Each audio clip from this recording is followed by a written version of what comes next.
Gretchen. I'm actually a wildlife education student at UWSP, but I also have a passion for plants.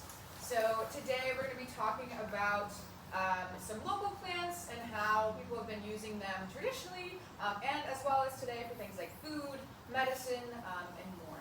So I don't know about you all, but personally, I use plants all of the time in my everyday life. For example, when I get sunburned, because I unfortunately am super susceptible to that, I use lots and lots and lots of aloe. And when I want to relax, I like to find things that have lavender in them. Is anybody else a fan that likes the smell of lavender and things? Yeah, great. Those are two of my favorites that I think are useful and just kind of nice. Can anybody else think of some plants that you might use day to day or just in life in general?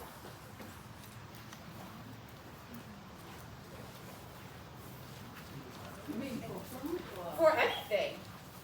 Well, I use a lot of herbs like rosemary and sage Yeah. and so on. Yeah, herbs and food. I dry mint to make tea. Great. So, again, we're going to be talking about how we use plants for a multitude of things. Before we begin, it's super important to note that lots of the information that I'm going to be giving you today comes from lots of indigenous practices and traditional ecological knowledge. So it's important to make note of that because without all of that knowledge and experience, we wouldn't have some of the resources that we have to be using plants today. So lots of the things that I'm going to be telling you do come from those traditional practices and knowledge. There's going to be a lot of stuff on some of our stops that I'll be talking about that mentions that. So we are going to be going on a short walk today, much less than a mile. So just hoping everybody is prepared for that. It looks like everybody's got some sort of tennis shoe on, so that looks good. Before we head out, if anybody needs to use the restroom, grab water. There's a small building up there with a water fountain and bathrooms. If you need to leave as well at any point during our walk, feel free. It won't offend you if you need to walk away. So if you need to use bathrooms or anything like that, you can. And then we will also be ending up back here at the end of our program. So if you need to leave anything, you can. Or if you forget something, leave it at a table. That's okay. We'll end up back here at the end.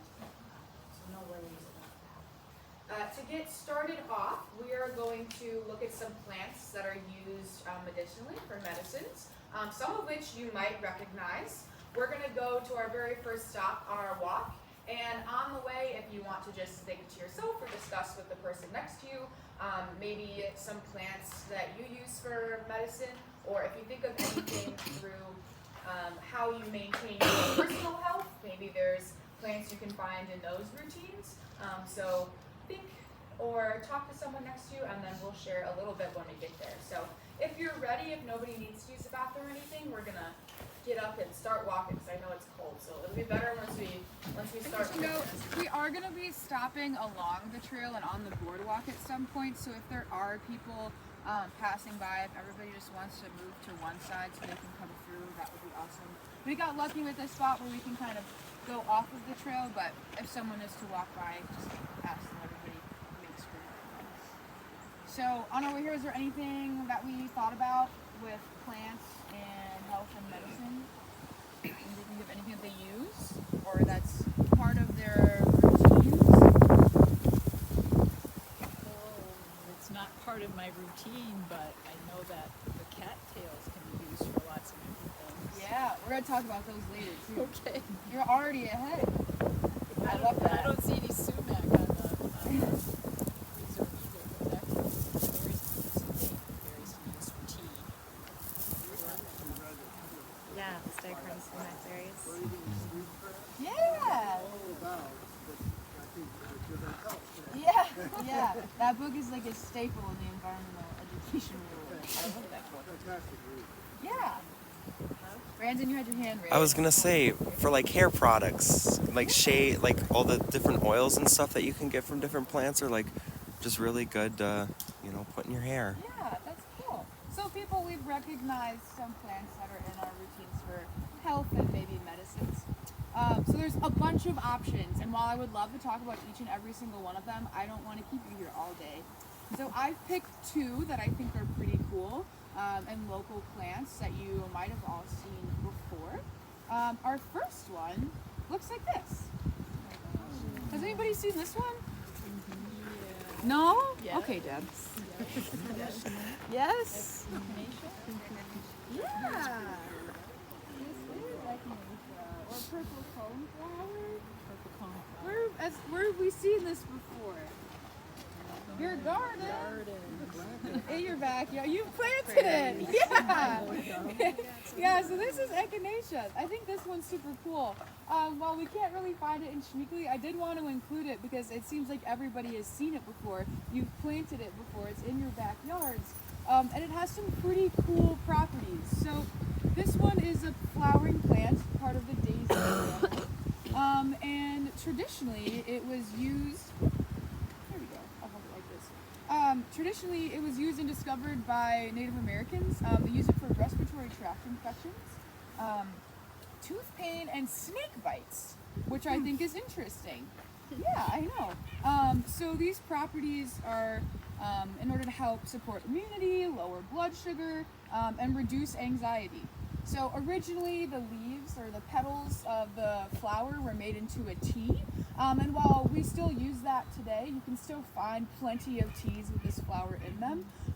They are mostly sold as like capsules or pills in like any sort of health and wellness section. If any of you are from the Stevens Point area and shop at the co-op, they have so many products in their like health and wellness section that include this flower, and lots of them are marketed as like respiratory health and things like that. But I thought it was super interesting that they use them for snake bites, and for that one they would use the petals and kind of grind them up into a paste, like put them on whatever part of your body was bitten. So I think that was super interesting.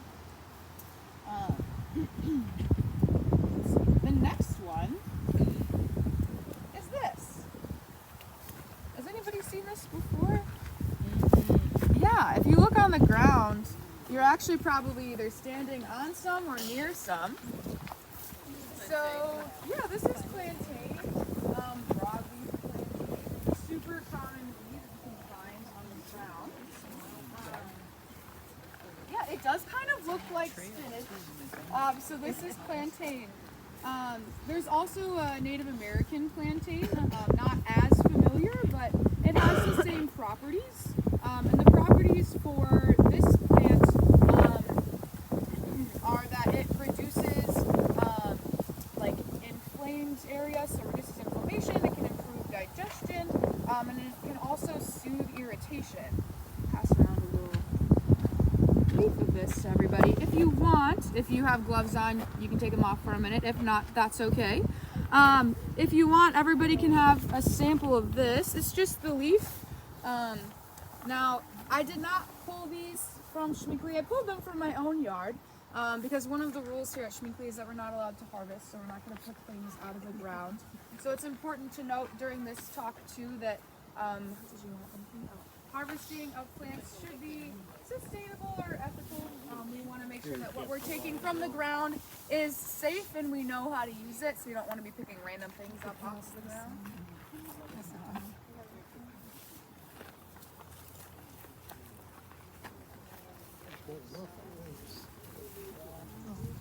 Still got some of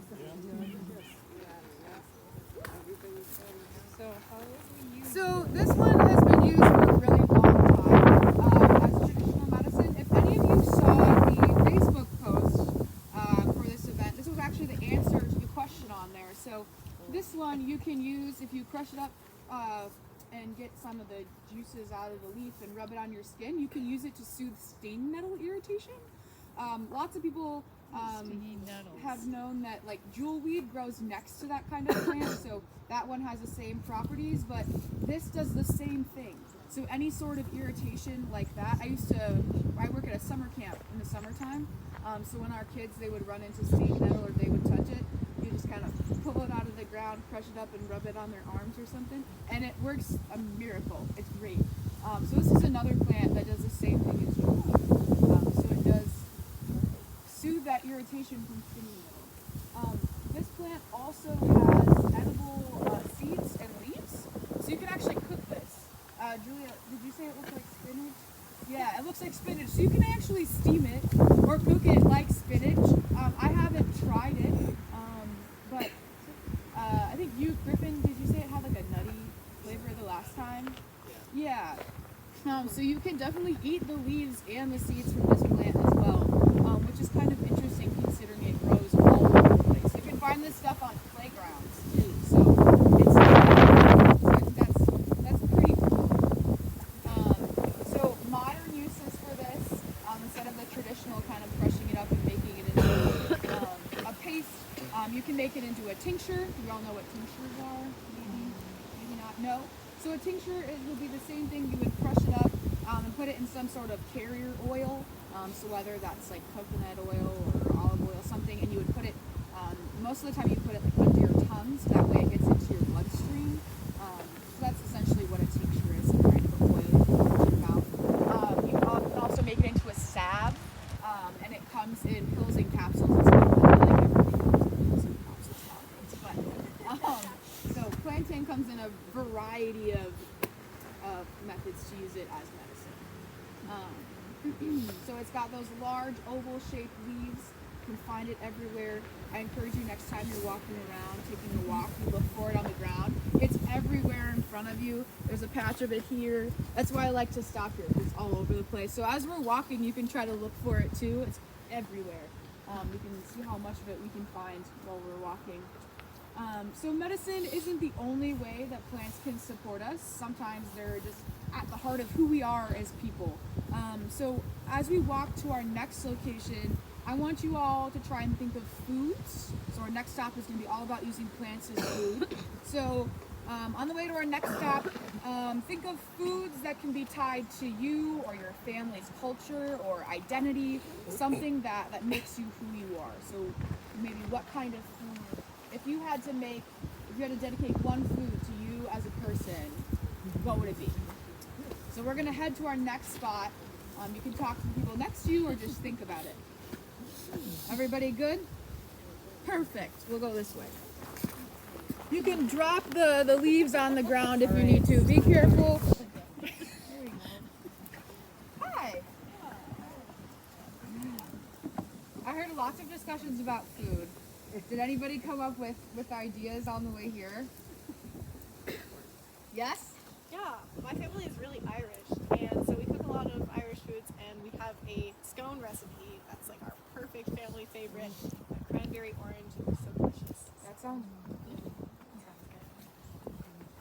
I said cabbage, so my family always makes like red cabbage around this time of year, and I found myself making it the other day where I was like, I used to hate eating it growing up, and now I'm like, oh my gosh, it's pretty good.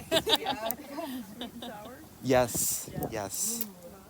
See, I'm not much of a cabbage person. Oh, but you loved it. Okay. Maybe I'll have to try it. Brandon, you'll have to make I'll make some. I'll bring it to class. Yeah, bring it. Alex. Yeah, my grandma used to make fruitcake, and now my dad has like taken on the mantle of being the fruitcake maker, and he makes like dozens of fruitcakes and gives them to everyone, and it's a really fun process that he's shared with me too, and he like soaks everything in rum for like a week, and then mixes it with the batter. It's delicious. So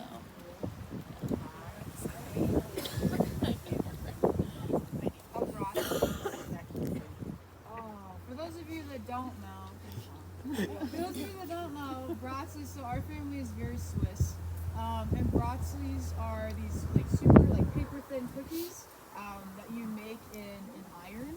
I feel like there's another equivalent to that from maybe like Norwegian culture or something. Yes. What? Kroonkakken, kind of. Yeah, but my grandma makes bratzes every year around Christmas time, and people go crazy for them. We make, like, I swear, hundreds of them every year, and she will put them in her freezer and give everybody a giant Tupperware container of them. So thanks, Mom, for answering. That was my response as well. We also, and we'll get into traditions and stuff later, but for my family, Christmas Eve, we always have oyster stew. So that one is my dad's job. But we have oyster stew every Christmas Eve. So that was where my brain went too. If there was like foods that like represent you, I was like, oh my gosh, these are ones that we have all the time. But those are super awesome responses. I love that. Now I have things that I'm gonna have to try. So who knows? I might become a cabbage person. Cranberry orange rolls. Yes. Oh. Raw cranberries, raw oranges. Yeah. That sounds really good. Oh my gosh. We'll have to like chat later about recipes and things. Yeah. So not really necessarily this season, and it's not anything that we traditionally make or have ever made, but I have consumed it thanks to her twin brother, who was an Eagle Scout. In one of his outings, an older gentleman made soup out of burdock root, which was, it's kind of a, you know, you're lost and you need something to make, so you make this burdock soup, and it's not horrible. It's not necessarily. I was gonna say I've never heard about that. So Yeah, you probably won't either. huh. That's cool. If you're lost in the woods, just remember. Yeah. Survival strategies. So we're stopped here. When I practiced this, there were plenty of leaves to look at, but I'll just pick some up off the ground so I can show you what we're actually talking about. But there's several native plants that have connected people to the land for many, many years, lots of which are still used today.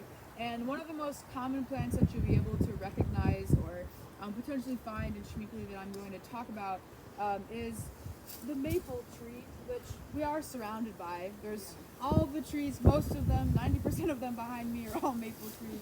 You wouldn't be able to tell right now without the leaves, but they're all over the ground. There's maple and oak and stuff all over the place, but we're going to talk about maple trees. Does anybody know why I picked maple trees when talking about food? Syrup! Yeah! How many of you have tasted maple syrup before?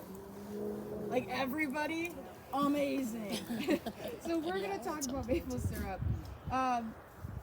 Before we start talking about food, we're going to talk about how it kind of connects people. So recent research suggests that maple trees can be considered foundational species. So what that means is that they play a disproportionately large role in shaping and maintaining their ecosystems, so as well as increasing local species diversity. And history shows that maples also were a foundational species for humans and have played a vital role in the fabric of society for a very long time. And lots of practices like harvesting maple sap actually played a super big role for people. So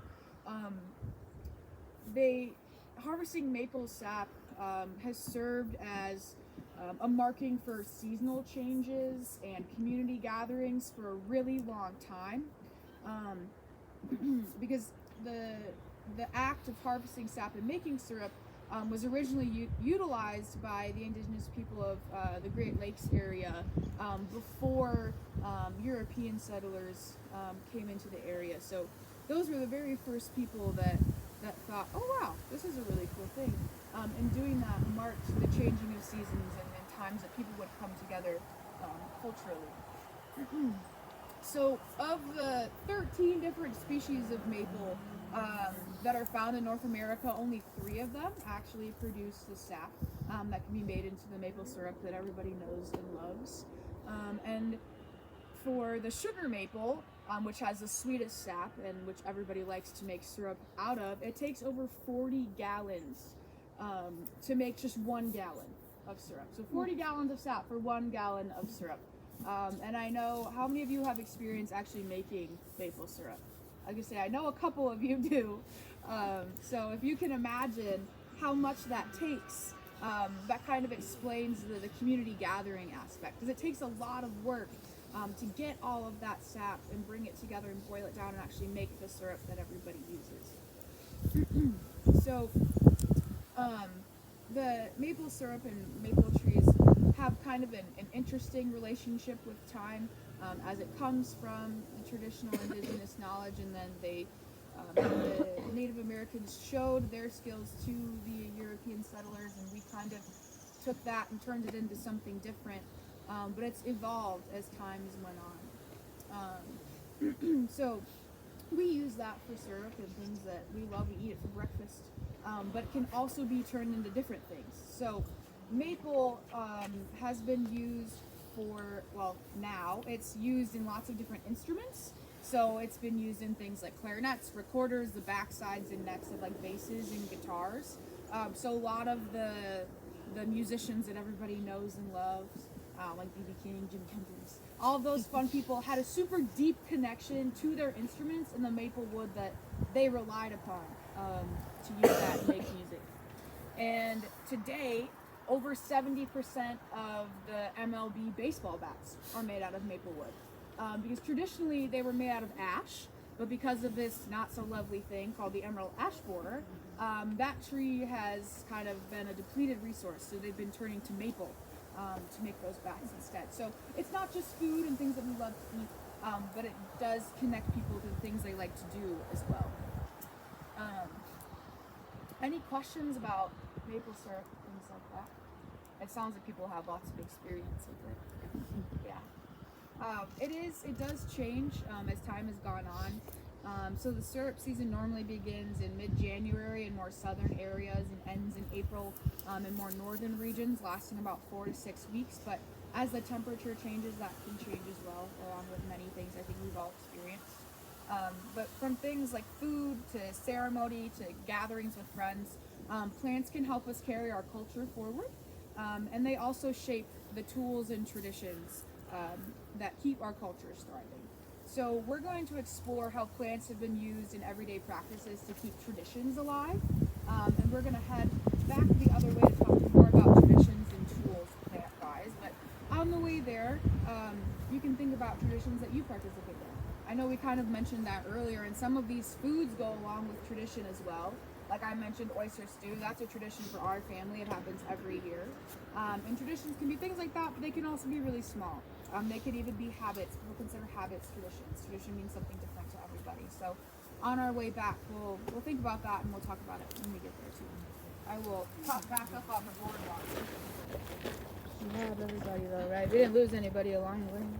Everybody still got all their fingers and toes, none of them are frozen. Yeah, we're good. Wonderful. Okay. Did anybody think of any traditions or things? Anything?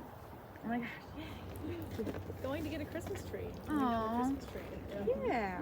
That's Along the same lines, my family has like a winter pine cutting business, and so during the winter months we'll cut pine and sell it back home for like little winter arrangements. But it's just been a fun time to get together with family, crack jokes, share coffee and just hang out and cut pine. I love that. That's awesome. Anything else? Any other traditions anybody wants to share? No? That's okay. I feel like we all have experienced some sort of tradition in our lives, whether that be big or small. The two plants that I'm going to talk about connect both tradition and using things as tools, so tradition and tools. The two plants that I'm going to mention during this time are the paper birch and cattails, which you had mentioned earlier. Our first one is going to be the paper birch. And this one, mainly, the information comes from indigenous Native American culture. And the main use traditionally for this, and today we're still trying to do, is using the paper birch bark as a tool for housing or other sorts of materials. Yeah, so I have a picture of a paper birch house and some baskets here. I had the opportunity at the beginning of this semester. I took a course trip to the Northwoods, and we spent some time on Madeline Island, where we talked to this super cool guy named Kevin Finney.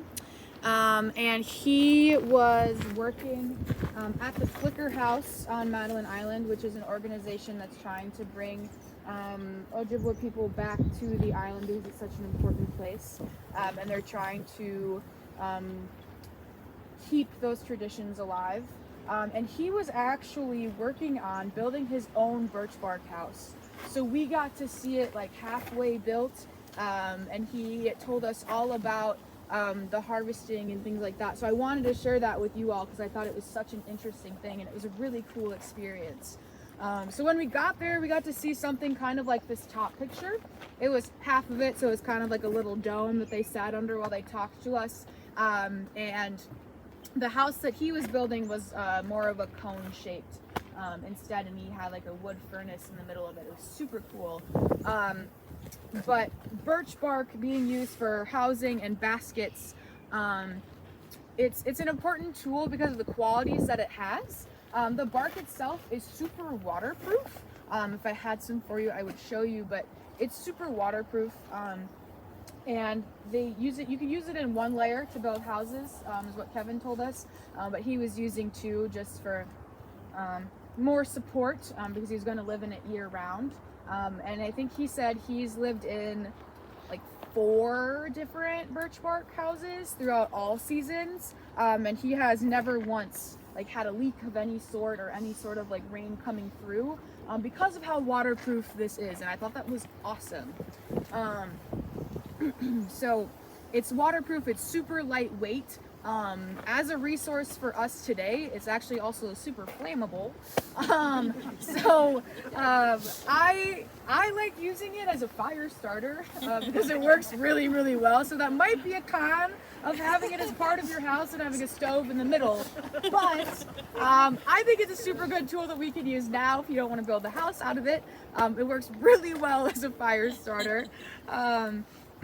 But the gathering and harvesting for using it as tools like this is led by people who have a lot of knowledge about it. They do it super sustainably.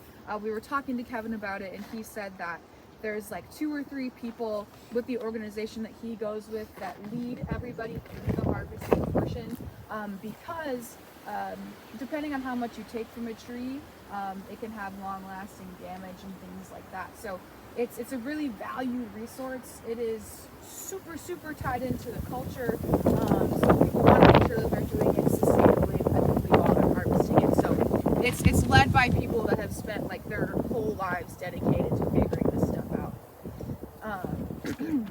And the practices reflect like that deep cultural relationship. And I think during this part, it's also important to explain one of the like environmental philosophies that's tied to indigenous culture and the land and environmental ethics. So because of the impact that can be had by harvesting bark and stuff like this, indigenous cultures treat other plants and living things as relatives. So they have a continuous they're continuously showing gratitude and thankfulness to all of the plants that they're using, and I think that's a super important thing to include as well. That way we're not seeing this as just taking things and taking things.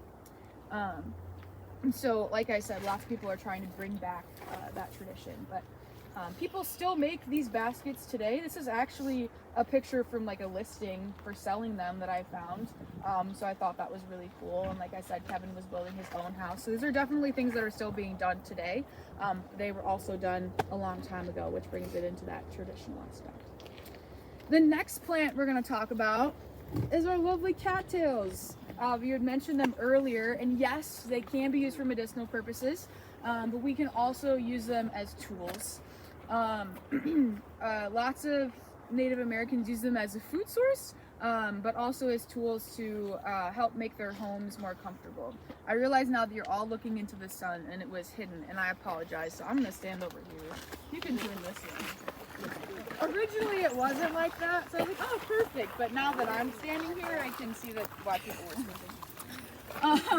I apologize. So, traditionally people use cattails to make things like this. You've seen them before.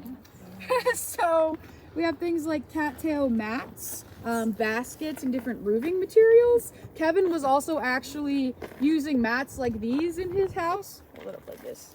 And he was sticking these in between the layers of birch bark in his home, kind of as like an insulation, which I thought was really cool. And he also mentioned using them as like his bed. So he would just layer a couple of them up, grab a blanket, and go to bed. And he said it was the most comfortable thing that he has ever slept on. I personally have not slept on one, but I don't know. I think they're pretty cool.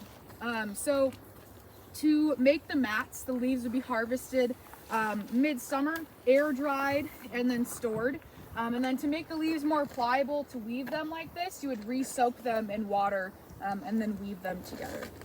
Some come with more intricate designs. They've been dyed naturally with different kinds of plants. So sometimes you'll see color in them as well. This is just a normal plain version, but sometimes if you see the color, they've been naturally dyed. If they're made more recently, sometimes the dyes, Kevin said that nobody's afraid to use dye. So sometimes they actually are fabric dyes, just because it lasts a little bit longer and it stays more vibrant and it looks prettier. So that's a more modern touch to it. You're so good.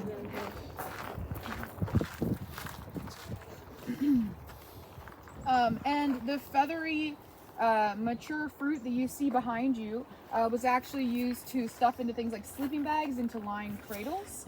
And in World War II, the fluff was actually used to be put into toys as stuffing and shoved into life preservers and in seats in airplanes. So if you want, I have some in this bag. You can feel it. Let me know if you think it would be comfortable to sleep on or in or sit on. Now the stick as well that's in the center of the fluff is in there as well, so I don't think you would be sitting on that part, but it's flowing through the air too. You can kind of feel it if you want to pass the bag around. You can kind of feel what it would be like. Now this is a little deflated, so it's not like when you would first take it off, but I feel like that makes a more real feel of having sat on the cushion and then, you know, it's been used, so it's kind of the same. I think it might be comfortable if you put enough in there. I don't know how it gets after being sat on for long periods of time, if it would like deflate and stay down, but it's quite fluffy, so I think it might be kind of nice. That's all right, you can pass it around. Yeah. I was going to mention that we've been to a program on, it was a survival in the wild kind of program. The guy that was presenting said that you can Yeah. It's like insulation. yourself to stay warmer. Yeah.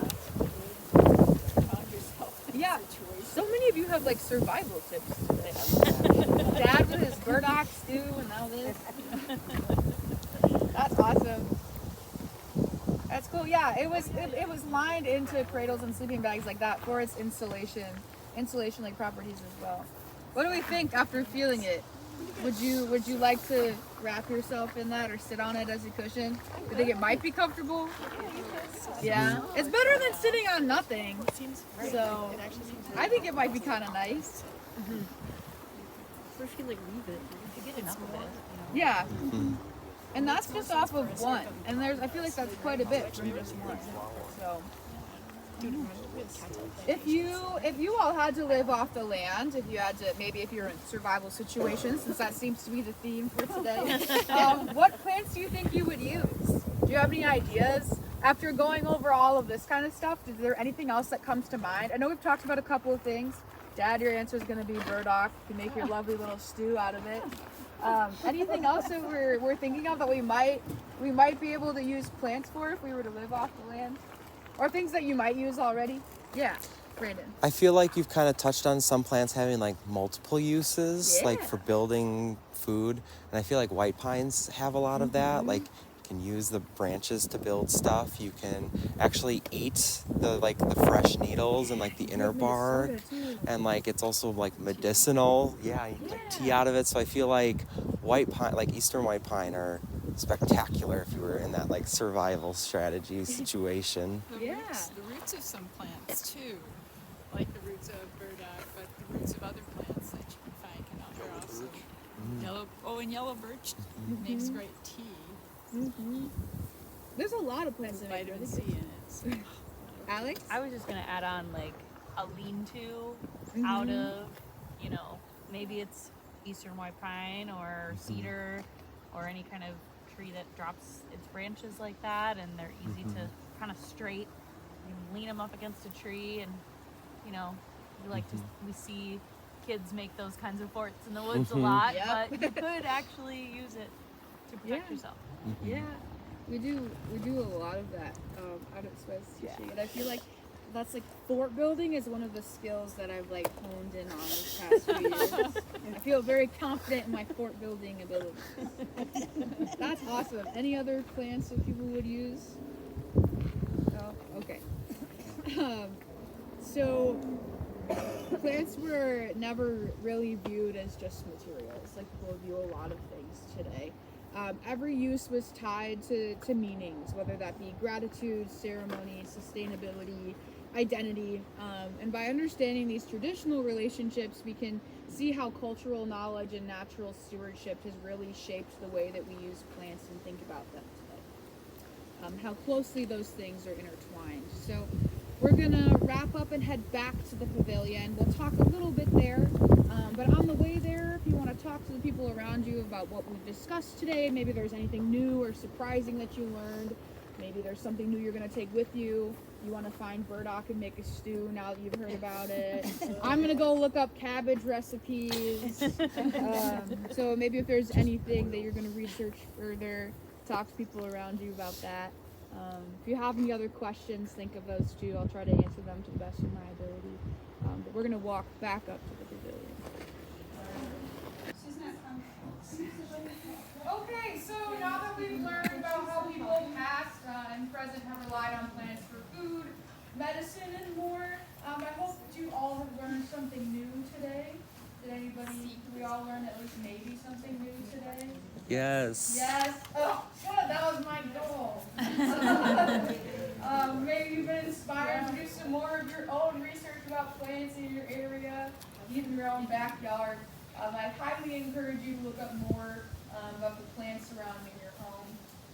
You never really know what you'll be able to find. I didn't know anything about planting until I looked it up one day. So I encourage you to return to Schmeeckle after the winter season to see more plants that can use as aids in our daily life as well. Does anybody have any questions before we all leave? No? So the broadleaf that you showed us? Yes. That's the one that I can show your grandma. Yes, it is the one you can show grandma. My grandma is notorious for like poison ivy. She'll like stand like 20 feet away from it. She'll be covered. Yes, you can show grandma one. I'll send you pictures of it. Yes, please. It works on poison ivy too. Yeah. The plantain. You can make really nice salves out of it too. You can put it in like are any of you crock pot people? Yes. Yes? Okay. You get a bunch of plantain and you put it in crock pot with some sort of carrier oil. It could be olive oil, coconut oil, whatever. Put it in your crock pot, put it on low for like 4 hours, and then you strain it, and you can put it in with beeswax or whatever base you want to have for your salve. Mix it up, put it in a jar, let it cool, carry it with you. You can use it, put it on, works wonders. That's your recipe. That's my recipe for you for today. So yeah, just put it in your crock pot for a bit and you're good. Find some jars to put it in, all set. So yeah, any other questions? No? Okay, well thank